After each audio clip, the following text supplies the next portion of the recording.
After a 13-year apprenticeship under Al Davis, Sid Gilman, and Paul Brown, Bill Walsh finally got his chance.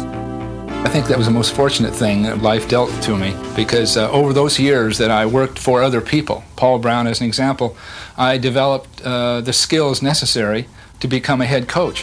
Fortunately, time passed and the maturity took hold, and the wisdom and the knowledge, so that when I did have an opportunity, I made the most of it.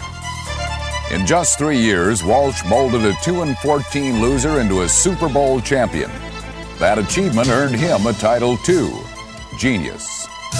I know he resents being called a genius because he doesn't look upon himself as a genius, but he knows what he's doing better than anybody else does. Earl, if you got a choice, go that way. Yeah, because then if he misses the tackle, you can step through his tackle, you're by yourself. When you come underneath, you got all the pursuit coming back toward you. I think Bill's very demanding as a coach. He's a stickler for details. He's a perfectionist. Woo! Pretty, pretty. I mean, that will be a beauty. He knows when to put the pressure on and when to try to ease the tension. And you can go back to the first Super Bowl where we got off the bus and he was acting as a bellman. We call ADX hook again, and they got a bump on one on Dwight. We'll just have Dwight want a full-speed slant.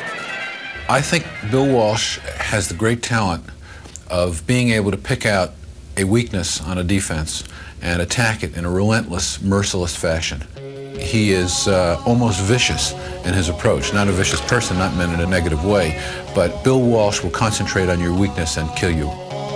In Super Bowl 19, Miami's weakness was a pair of rookie inside linebackers.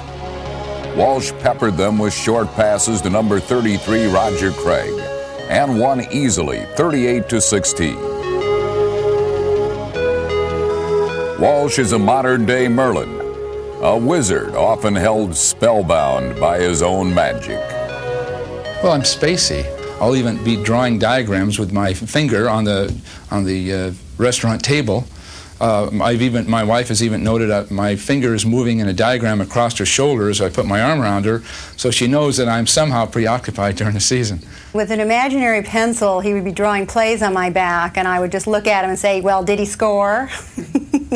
Montana with a split end to the left, hands the ball off, and here comes the running attack. Roger Craig's in there, coming to the left side, fumbles the football, picked up on the right. Here we go down. On opening day, the Niners were pounded in Pittsburgh.